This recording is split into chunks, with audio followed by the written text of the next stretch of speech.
exploring the Jewish history within regards to different countries at the moment, and we are speaking about the country Turkey at the moment. We're going into 19th century Turkey, and within regards to the Jewish community, who were the rabbis over there in Turkey, happened to have been at that stage in time. And we were talking about 18th century, 17th century, 16th century Turkey. So now we're talking about the 19th century, and we know that I think it was around the time period of 1835. It was the time period of the Ottoman leadership, we know, created a role now called the Chacham Bashi, which was, let's say, in theory supposed to be the head of Jewish communities in Ottoman Empire and the representatives to the authorities. But in practice, let's say, it was primarily the representative of the community in Istanbul and the surroundings. Now, the official recognition of Jews as millet and their Tanzimat reforms improved the situation of the Jewish people all throughout the empire. However, the relations of the Jewish community, let's say with the Christians, were usually not so good, were usually quite bad. And following the death of the Greek patriarch, the 3 Jewish physicians who cared for him were lynched at that stage in time, and the subsequent Greek rioting would injure around 5,000 Jewish people. In 1856, there was a blood libel that occurred at Balat, where a mob of Greeks, Armenians, they started attacking Jewish people and, like, let's say, damaging their businesses at that stage in time. That's what very much is reported over. Anyone tuning in, we're exploring the history about the Jewish community and the rabbinic community of Turkey.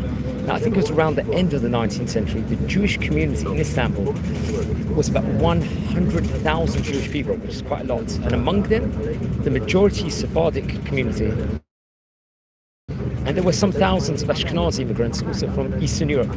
Active Jewish life took place in the city during the 19th and early 20th century. From the second half of the 19th century, there was a Jewish press at that stage in time, newspaper, began to develop in Istanbul. I think dozens of Jewish newspapers were published in Ladino, in French, and Hebrew, and in Turkish. Some of the greats of Ladino literature at that point in time were living in Istanbul, such as the famous Rabbi Yaakov Kuli, Rabbi Avram ben Yitzchak Asa, who we've spoken about before on various occasions before. Now, during the reign of the Sultan, his name was Abu Mesid I, the authorities allowed the admission of Jews into the military school of medicine, and the poll tax was established. His legislature, let's say, strengthened and the secular leadership among the Jews all throughout the Ottoman Empire over here. Now, anyone tuning in live at the moment, we're exploring the history of Turkish Jewish history over there. So very, very interesting special edition over here, recording this live, so please everyone subscribe to the channel if you're watching live. Okay, many Jewish community institutions operated in the city. I think it was during the 19th century there was a transition from traditional to modern education. We know that there was a formation of the Alliance school system all throughout the different places at that point in time, which was definitely a more modern Jewish school system, and obviously there'll be less Torah religious learning inside there. The first of the modern Jewish schools in the city was called the Escola School, which was founded in the year 1854 by the Camondo family. I think in 1887, the Or Ayahim Jewish Hospital was founded in Istanbul by a number of local doctors and philanthropists to serve, let's say, as a charitable institution, and that would provide free treatment to the poor Jewish people. In 1898, a modern rabbinical school, which we've spoken about before, was founded, headed by Rabbi Abraham Danon. He was a Hebrew scholar, he was a poet, he was a historian. And I recommend everyone to watch that video we recorded about Rabbi Abraham Danon. We're going to speak more about him in the next part of the series, because this is going to be a probably 3 or 4 part series. So we're actually on the second part at the moment. Now, the history of the Jews, we know that in the 18th and the 19th century in Turkey was a chronicle of decline in influence and power. They lost the influential positions in trade, mainly to Greek people, who were able to capitalize on the religio-cultural ties and the West and their trading diaspora. And there was an exception of this was someone named Daniel de Fonseca, who was a chief court physician and played, let's say, a certain political role. He is obviously mentioned by the Voltaire, which we mentioned about, who speaks of him as an acquaintance of, and was involved in negotiations with Charles VII of Sweden. Now, the Ottoman Jews had a variety of views on the role of Jewish people in the Ottoman Empire, from loyal Ottomanism to Zionism. There was someone named Emanuel Carasso, for example, was a founding member of the Young Turks. and believed that the Jewish people of the empire should become Turks first and Jews second. Unfortunately, we've seen this all throughout Jewish history. And as we mentioned before, the overwhelming majority of Ottoman Jews lived in an area called the Romelia. As the empire would decline, the Jewish people of these regions found themselves under Christian rule. Now we know that the Bosnian Jewish people, for example, came under Austro-Hungarian rule after occupation of the region in 1878, the independence of Greece, Bulgaria and Serbia, that would further lower the number of Jews within the borders of the Ottoman Empire. Now let's explore some of the famous Turkish people in the 18th century before we explore the 19th century, before we explore about the rabbis. Now, key figure here is someone named Maurice Shinasi. I think he was also known as Musa Eskenazi. He was born in 1855. He passed away in 1928. He was an Ottoman-born wealthy American businessman in the tobacco industry. So who was he? He was a key figure. He actually died in New York. He was married to Shinasi, and I think he had 3 daughters, just as anything. He would win awards, including the Order of the Medici of the Ottoman Empire, also, which is key. Now, he was born actually in Manisa from a poor Sephardic family. I think he suffered in his life with illnesses. He had a diphtheria at the age of 9 and was treated by a Muslim physician, someone named Sinasi or Shinasi, and regained his health. His parents named him Maurice Sinasi as a gesture of gratitude, Hakara Tatol. He had 2 brothers, Solomon, also known as Shlomo, and Yaakov, and his sister Sultana, but he was forced to leave school. Now worked as a Jewish cemetery as a guard, and at the age of 15 he left Turkey for Alexandria in Egypt, where he lived until he was about 30 years of age. It was then, I think, that Garofalo, who was a successful Greek tobacco merchant, who informally adopted Shinasi in Alexandria and determined that Shinasi should seek his fortune in America. I think in 1890 he immigrated to the United States of America. That's very, very interesting. Okay, let's continue speaking about the history of Turkish Jewry. I think it was in the mid-19th century the Ottoman Empire saw a dramatic decline in power and began instituting a series of reforms aimed at reversing course. I think there was an issuing of the Hati Humayun. This was in 1856. It was made on all Ottoman citizens equal before the law, and as a result the Jews slowly began to focus on border, let's say, Ottoman identity rather than being Jewish. I think in the late 19th century a number of Russian Jews were fleeing pogroms. They found refuge in the empire, and Ottoman sultans continuously defended Jews against blood libels, issuing firmans, this is called Islamic royal mandates, that condemned such sentiments and reaffirmed the equal status of Jews under the Ottoman law, which is very interesting enough. Okay, let's speak a bit more about it. There was equality and a new republic, let's just say at this point. I'm just using the Aish website over here. The status of Jews in Turkey began to improve, as we've spoken about yesterday, in the Tanzimat reforms in the late 18th century. These reforms were part of a process to transform the empire based on European models and were intended to signify that the Ottoman Empire belonged among the European nations. As part of the reforms, there was now an official recognition of Jewish people as separate communities and as, let's say, a state-appointed chief rabbi. Now, the proclamation, let's just say, of this man, Hati Humayun, in 1856, made all Ottoman citizens, Muslim and non-Muslim alike, equal under the law, and granted all subjects be allowed to worship their religions freely. So hence that was good news for Jewish people. Each religion was assigned own government appointed leaders. Although Greek and Armenian were amenable to this, the diverse Jewish population resented this state intrusion into the internal communal affairs with the reorganization of the state, which came new professional opportunities, and Jewish people flourished, I think, in banking, in trade, and in manufacturing, and began to enter the government service. Now, as part of the impact of the reforms throughout Turkey, the leadership shifted from religious leaders to secular leaders now, which also now is going to have a detrimental effect now on the Jewish community over here. So we're going to see that, obviously, with the advancing of modern schools over there, and the Alliance school system, I believe, would actually come about there. It would have a devastating effect. Now let's explore some of the famous rabbis of Turkey during that period of the 19th century. And the first one we're going to speak about is probably the most famous one, Rabbi Chaim Pelagi. He was born in 1788 and he passed away in 1868. He was a Jewish chief rabbi, Turkish chief rabbi in Izmir, and author in Ladino, in Hebrew, and his title includes the Chacham Bashi and the Gaon. He was the father also of Rabbi Abraham Pelagi and Rabbi Isaac Pelagi, Rachamim Nissim Pelagi, and the Rabbi of Yosef Pelagi, and was a member of the rabbinic dynasty of the Pelagic family, respectively. Let's rob it within regards to him. He was named, you could pronounce his name actually different ways, and he was, I think, a head rabbi between 1813 till 1868, respectively. And he wrote many different great works, which we can talk about. He would actually receive an award called the Messidai Award, the third class, respectively. So let's explore about him. He was born in Izmir, and it was known as Smyrna. It was part of the Ottoman Empire. His parents were Yaakov Pelagi, who was a rabbi and a Kabbalist, Rabbi Yaakov, and Rebbe'nit Kali Kaden Hazan. His maternal grandfather was Rabbi Yosef Raphael ben Chaim Chazan, who was the chief rabbi of Izmir and passed away in 1820. And he studied under his grandfather and also the famous Rabbi Yitzchak ben Eliakim Getigno, another rabbi who spoke about on various occasions here in this series. By the year 1813, he was 25 years of age. He was already ordained as rabbi. 1828, he was 40, and a Rav Korel, he became the Chacham Bashi, the chief rabbi of Smyrna. He was appointed by the Sultan Abdul Mesid during the Tanzimat period, and he served as chief rabbi until the year 1868.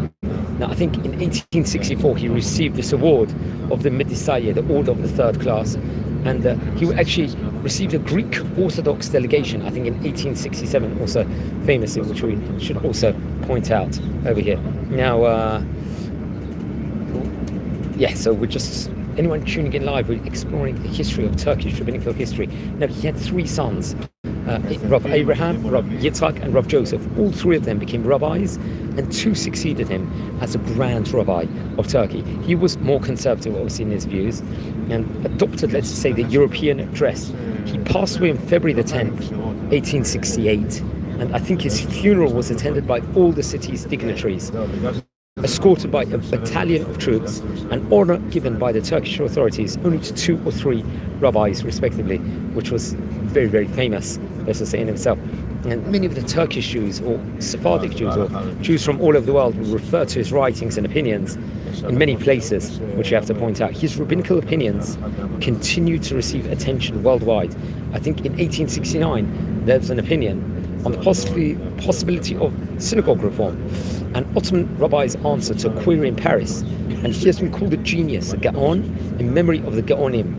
And for example, the lion of the Gaonim, the elderly Gaon, Rabbi Chaim Pelagi of Izmir, and the 19th century living genius Gaon, respectively. That's what we have to point out about him. Many people, I think, main attraction of Gor Kesma is the grave of Rabbi Pelagi, which was moved, I think, to this cemetery from its original burial place in the 1920s. People from all over the world came to pray at his grave as pilgrimage to Rabbi Pelagi's grave. Now, journey, let's say, into Jewish heritage. I think the Zalman Shaza Center recommends Rabbi Chaim Pelagi's grave should be marked as a landmark for orientation, and the building of a pergola should be considered for visitors' comfort. Now, Rabbi Pelagi's grave is one of the graves brought over from the old cemetery and put in between the existing graves. This is a reason why the grave is at right angles to all the rest over there, interesting enough. Now, it's actually interesting. A synagogue in Izmir is named after Rabbi Pelagi. It's called the Bet Hillel Synagogue, and I believe, if I'm not mistaken, or maybe connected to his son Abraham. According to Jewish Izmir heritage, I think it was in the 19th century, Rabbi Abraham Pelagi founded a home in the synagogue called Beit Hillel after the philanthropist, I think from Bucharest, who supported the publication of Rabbi Pelagi's books. Okay, however, the name Avram, we're just going to take a break for a minute. Okay? We're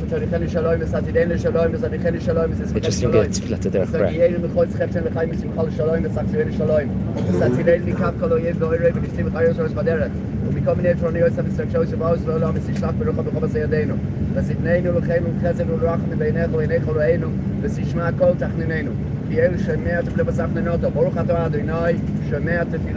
Amen. Yeah, we're just going to take a quick break for a minute, so just wait 1 minute. Yeah. Would you be interested in saying something for a short while, for a minute after the journey? I record it for the channel? A couple of minutes. Yeah, something for 2 minutes, straight after the journey. Yeah, amazing. Surprise your brother. I'll perspective. And we'll just continuing over history, anyone tuning in live, of the Turkish rabbinic Jewish community from the 19th century here on this special edition. So please, anyone watching at the moment, subscribe to the channel. So we're talking about the Jewish Izmir heritage, talks about Rabbi Avraham Pelagi and a synagogue called the Beit Hillel. And the name Avraham Pelagi synagogue was also used by the community, I believe. This synagogue forms a cluster of 8 extants, all adjacent, let's say, or in the Kimiralti Karasi in Izmir. The heritage organization states, Izmir is the only city in the world in which an unusual cluster of synagogues bearing a typical medieval Spanish architectural style is preserved. Interesting enough, so that's another interesting point within regards to the synagogue. Now, there was a famous Bet Hillel yeshiva also that was named after him, especially in the middle of the 19th century it was founded, and I think it might have been the same Beit Midrash that was also founded. Now, interesting enough, in Bnei Brak in Israel, a seminary would be named after Rabbi Chaim Pelagi in his honor, I believe, also. And yeah, very, very interesting. Let's talk a bit about the Pelagi family members just for a minute, because it's a famous rabbinic dynasty. Included among the family, it's actually interesting, the famous Rabbi Abraham Galante, in his Historia de Jewish de Turkия, the Jews of Turkey, includes the following details about the Pelagi family. So I'm just going to speak about a few of them. There was the famous Rabbi Samuel Pelagi that passed away in 1732. I think in the Kusadisi cemetery he was buried in. Then there was other famous rabbis, Isaac Pelagi, who was a Prophet Chaim Pelagi, another famous member of the communal council. He died in 1869. Obviously, but Abraham Pelagi, who we're going to speak about in a minute, lived between 1809 to 1899. He actually funded this Beit Hillel yeshiva and was chief rabbi for 30 years, between 1869 to 1899. Another rabbi is Solomon Pelagi, who was the eldest son of Rabbi Abraham Pelagi. And Rabbi Nissim Pelagi, another great rabbi who was the son also of Abraham, and Isaac Pelagi, the son of Rabbi Chaim. He was also known as Rabbi Racham Nissim Pelagi. He lived between 1813 to 1907. He was a grand rabbi after Rabbi Chaim and Rabbi Abraham, and the author of Avot Harot, I think, at Isaac Samuel Segura printing house in Izmir in 1869. Another famous rabbi was Rabbi Joseph Pelagi. He printed a book called Yosef et Ehav at Mordechai Isaac Barki printing house in Izmir. So that's a key printing house over here. It was Mordechai Isaac Barki one. Maybe we'll speak about Rabbi Barki in due course. Another famous rabbi, Rabbi Benjamin Pelagi. I think he became the rabbi of Tyra, a district of Izmir. I think he died, if I'm not mistaken, maybe in 1890. Rabbi Hillel Pelagi was a member of the Izmir Communal Council between 1829 to 1933. Now, Rabbi Pelagi, he started writing at the age of 16 and wrote more than 70 or 80 religious works, all published in Salonika, in Istanbul, and in Jerusalem, and in Izmir. Of these, I think he wrote 7 works on the Torah, 9 essays on the Gemara, Talmud, 15 books on the Midrash and homiletics. He wrote moral books. 24 of his books were connected to Jewish law, acceptance. There was a Shilot Shuvot question and answers book also. And some of his works were handwritten, and many of it remain in print to this day. Including among the works includes the Tochachot Hayim, Hayim Be'yad, which is a halachic responsa, Nishmat Kol Chai, the Masa Hayam, or Hayim. There was a response actually he wrote on taxation, interesting enough, the Arsos Hayim, and the Kol Hayim. We're going to explore a few more. There's so many books he actually wrote in his time period. That's just among a few of them. Now, we're going to speak about Rabbi Abraham Pelagi. Please, anyone watching this, subscribe to the channel. Probably lived years. He was a grand rabbi and an author. He wrote once again in Ladino and Hebrew of Ottoman Smyrna, obviously now Izmir. He was a son, obviously, of Rabbi Chaim Pelagi and the brother of Rabbi Chaim Nissim Pelagi and Rabbi Yosef Pelagi. And let's give a few words with regards to Rabbi Abraham Pelagi. He actually passed away in 1899, and yeah, he was obviously the Pelagi family itself, probably the most famous, let's just say, rabbinic family over there. He was the son of Lasroth and Chaim Pelagi. Obviously, he studied at Bet Yaakov Rabbinic Seminary in Izmir, I believe, and he began writing essays at a very early age. He helped his father write temperate books. Upon the death of his father in 1868, he was appointed the Grand Rabbi of Izmir, and he would hold this for a staggering 30 years, as I say, at that point in time. And at that point in time was let's just say a changing time period in Turkey with regards to education, Rebbenit. I think in 1892 he became an honorary president of the Izmir City Planning Committee, also, which is interesting.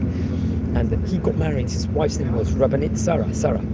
When she passed away, he would get remarried. He had 3 sons named Solomon or Shlomo, you could say, Nissim and Kibrail, and 2 daughters. And I think through marriage, he was related to Rabbi Moshe HaKohen of Jerba in Tunisia, which is also very interesting. He was another great rabbi who spoke about, I believe, on various occasions on this series. Now, Rabbi Rachamim Nissim Pelagi, another one of the great rabbis who was a rabbi and an author in Izmir and a descendant of the Pelagi family. Obviously, he's also another one of the sons of Chief Rabbi Chaim Pelagi, and the middle brother between the Grand Rabbi, Rabbi Abraham Pelagi, and Rabbi Yosef Pelagi. He learned Torah throughout his life and wrote many books. He served as a community rabbi, as I said, a Ran HaKolel, and on Izmir's rabbinical court, he became an interim Grand Rabbi upon the passing of his older brother, I think in 1899. Very interesting enough. Now, let's speak about another famous rabbi, Rabbi Yosef ben Haim Hazan. Who was he? He was a great chacham. He was a chief rabbi of Jerusalem. He was a rabbi, I think, in his native city. He would go to Palestine in 1811. He passed away in 1819. He settled in Hebron. In 1813, he was elected chief rabbi of Jerusalem, which was a position he held till he passed away. Rabbi Yosef Hazan, I think, was one of the prominent rabbis of the city. He actually came from a distinguished list of rabbis. Rabbi David Hazan, Rabbi Chaim Hazan, Rabbi Yosef Hazan, who was author of the Ein Yosef. He was also a descendant of Rabbi Abraham Hazan of Girona. And Rabbi Hazan began his studies, I think, under his father, but sadly his father passed away quite young. And he would continue learning the Torah studies. And at 17, he preached at the Eitz Chaim community where his ancestors had served. He had various roles, including guardian of orphans, widows of assets. Come on, 1770, he was appointed one of the 3 judges by Rabbi Chaim Abulafia and the senior rabbi of Izmir, which is a very prominent position at that stage in time. So he is a key rabbi, without doubt, over there. And he was senior Torah educator, and I think in 1794, after the departure of Rabbi Chaim Modai from Tzfat, Rabbi Hazan was appointed alongside Rabbi Raphael Isaac Mayo as the leading rabbi of Izmir and head of the Beit Yaakov Rebbe Yeshiva, if I'm not mistaken. Now, after Rabbi Mayo had passed away, he served as a sole leading rabbi. One of his Judaical colleagues was Rabbi Rachamim Aryeh Abraham Cohen Arayish, another key rabbi over here in Turkish history. Now, when he came to Eretz Israel, the land of Israel, I think in 1813, Rabbi Hazan made Aliyah to the land of Israel. He would settle in Hebron, and with this, he would serve as a head of the rabbinical court for several years. I think after the death of Rabbi Yaakov Koral, he was a Rishon LeZion in 1818. Rabbi Hazan succeeded him in Jerusalem, and he was welcomed by the Hebron residents and celebrated. Rebbenit Reina passed away in 1827. Rabbi Hazan was very knowledgeable in Kabbalah. He was respected by all different Jewish communities in the world, answered numerous Sheilot Shuvot questions and answers, the Torah-related questions, and including inquiries from the students of the Vilna Gaon in the Galil. Very, very interesting enough. So it was actually a famous story, which was where Rabbi Hazan would actually curse a man who drank milk by a non-Jew. That would lead to the man's death. That's actually reported over here in a Wikipedia article. But despite he was really, really great rabbi. He remained dedicated to Torah study, despite he had suffered from illnesses at various stages, let's just say, in of itself. So he was a great rabbi of his time. And I think he died actually on the 23rd of Cheshvan, so it happens to be his Hilula actually today at the time of recording, so very interesting. He was actually buried in Har HaZeitim cemetery in Jerusalem. Now, another famous rabbi is Rabbi Chaim David Hazan. He was living between 1790 to 1869. He was also nicknamed the Chad Badara. He was of Bet Din, head of Jewish court in Izmir. He was a great rabbi, and he was also a chief rabbi of Israel, Rishon Litzion, respectively. He also was born in Izmir in the year 1790. He would pass away in Jerusalem in 1869. His wife was Rebbenit Joya, and his father obviously is Rabbi Yosef ben Chaim Chazan.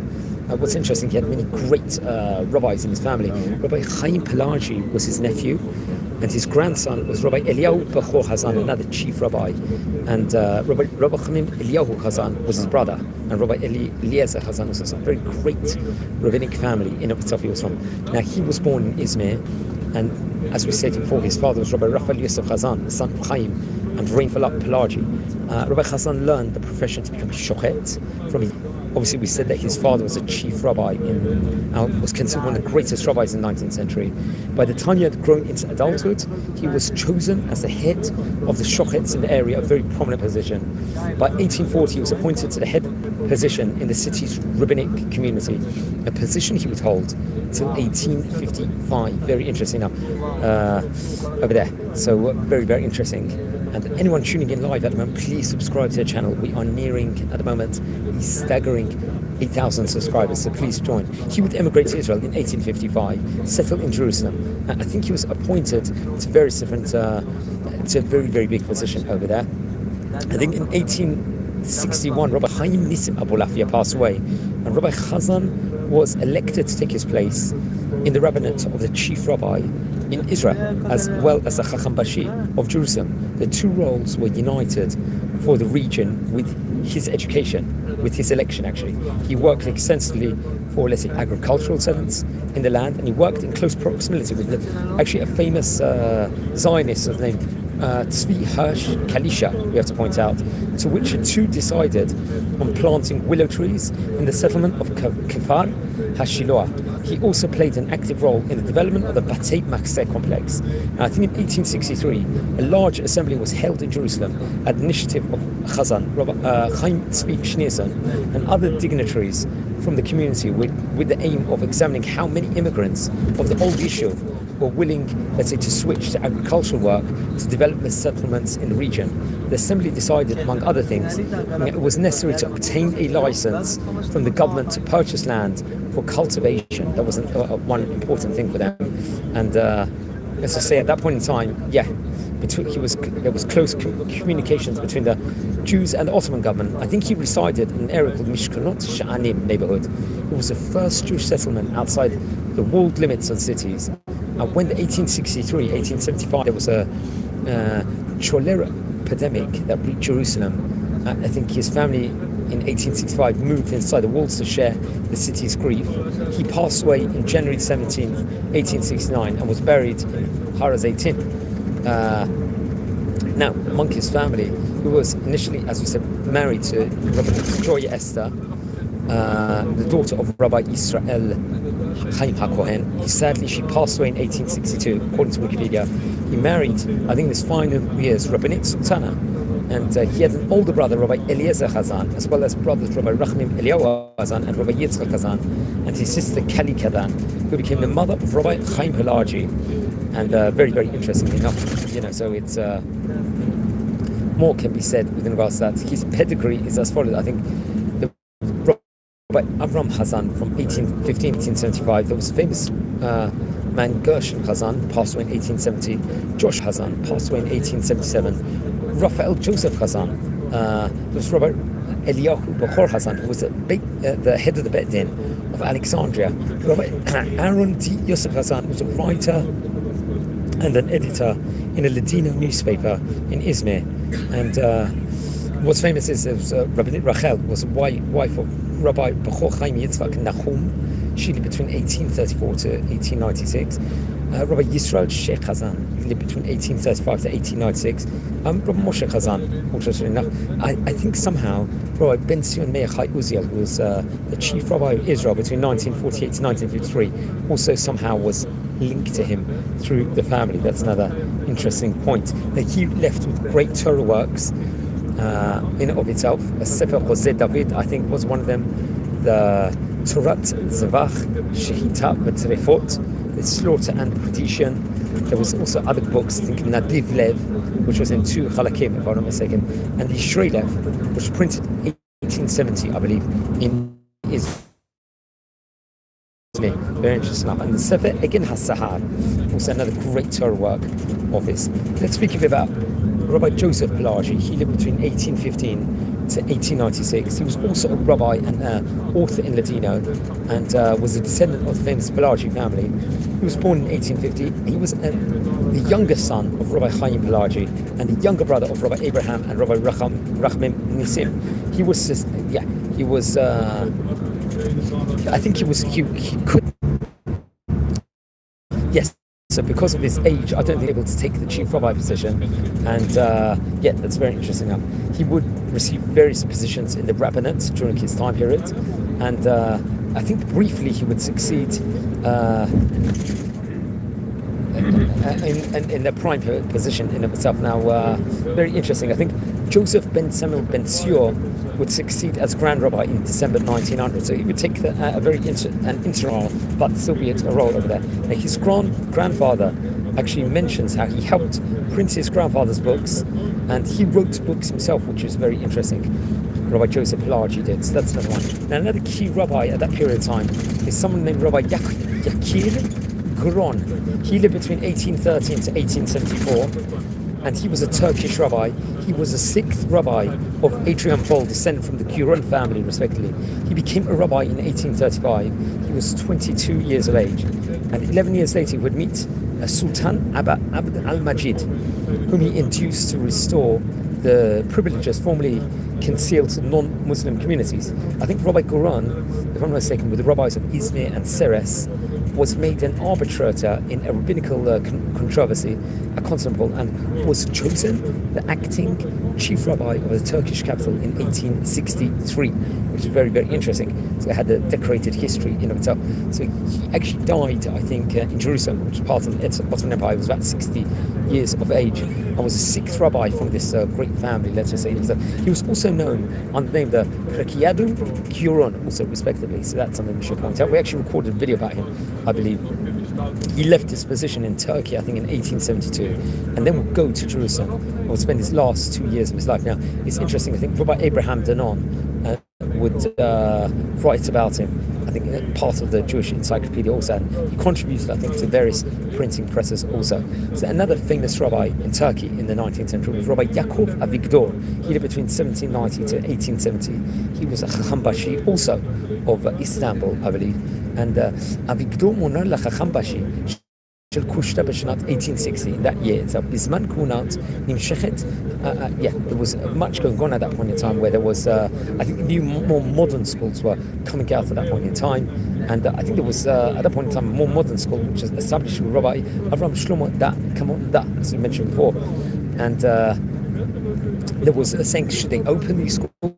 Also, not at that point in time. So he was involved in mediating, let's say, in of itself at that point in time. So Turkey itself was a very main place at that point in time. There were other famous rabbis that lived in his period, including Rabbi Menachem HaKohen ben Ardot. I think he was from Seres, also respectively. I think connected to Rabbi Asher Kobo of Saloniki, Greece, also respectively, we have to point out.